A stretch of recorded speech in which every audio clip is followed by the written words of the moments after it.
And our correspondent Anas Malik, he is presently in the heart of action. He's joining us live from the city of Lviv in western Ukraine.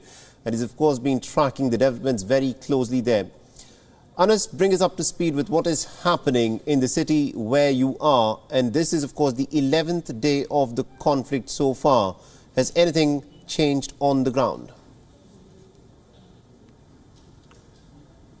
Well, to fairly put it, nothing's changed as yet, Saleh, and there are more and more volunteers who are stepping up onto the action to join the army. There are more and more refugees who are coming into this city from elsewhere in the country. You wouldn't be able to find space in hotels. Hotels are booked. There are refugee camps that have been set up near the railway station. Desperate calls for help, emotional scenes, and it's absolute chaos. The government says that they are in charge, that they have everything in control, but that is not the case. They might be in charge, but it's certainly not in control. For the fact that they do not have the experience or capacity to handle this big of big of a crisis. Europe has never seen this big of a crisis ever since World War II, almost in a decade, more than 5 decades ago or 6 decades ago. That's where the problem lies. So people are out there. They're sleeping on the railway station. They're sleeping in the tents. Yesterday it snowed. As we speak, it's -2 here on the Celsius. So things just seem to get tougher and tougher day by day. Saleh? Witnessing a lot of action in terms of what's happening in the war, especially in the eastern front of Ukraine. Now, there was this announcement by the Russians that a ceasefire will be imposed to provide safe passage for people who are stuck in cities such as Mariupol to move out. But that ceasefire did not last even for half an hour. At this point of time, Anas, while you're on the ground, what chatter are you picking up about the possibility, of at least providing safe passage to civilians who are caught in the middle of fighting? Well, the word on ground is that safe passage to civilians is far from reality. This is what people here believe. They say that the ceasefire was never meant to be to begin with. It did not even last for 10 minutes. The mayor of Mariupol announced evacuations to begin at 9 a.m. local time, roughly 24 hours ago. And then at 9:07 local time, literally 7 minutes later, he said that the Russians are not holding their part of the ceasefire and they are continuing to shell the bridge nearby. Therefore, residents are advised to stay in their own city shelters and bunkers. So that explains where things are headed. I spoke to some local residents and they are of the opinion that the Russian side, while they might be claiming that they don't want to damage or hurt the civilians, they're exactly doing so. They also fear that it might not just be far until the Russian side strikes on the western area, which is where I am in Lviv, but that's just in apprehension for now. Saleh? Absolutely. And also another important dimension in terms of how this conflict is playing out is about the safety and security of the nuclear plants that Ukraine has inside of its territory.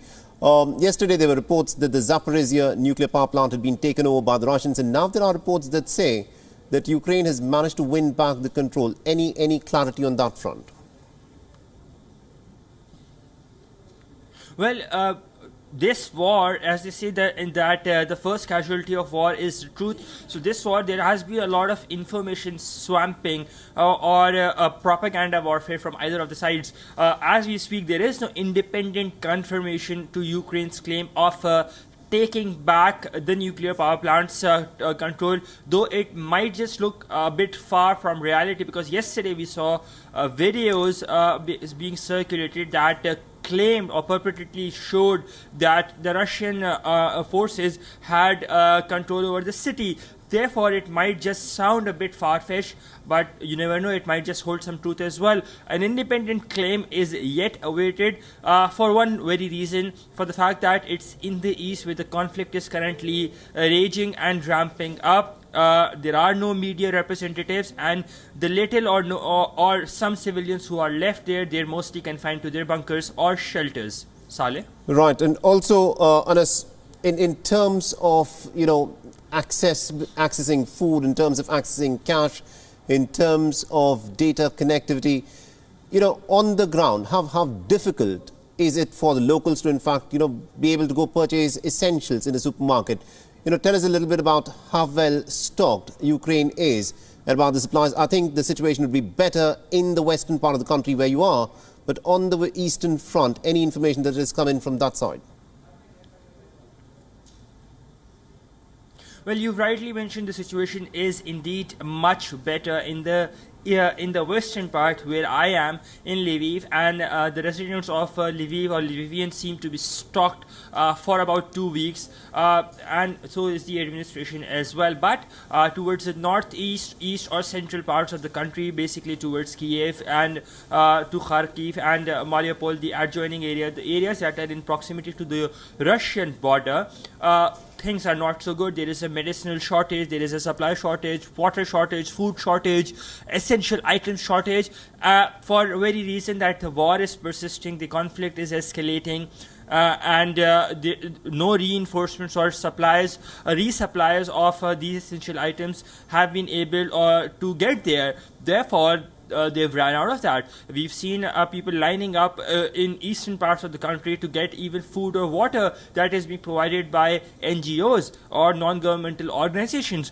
So that explains going forward that how dire the situation is. In the western part where I am, relatively things are better for two reasons. One is that that the conflict has not hit them as yet. Yes, there is a refugee influx. Yes, there is a migrant crisis, but there are people who are responding to that. That is number one. And number two, the city admins had piled up in abundance given the city's requirement.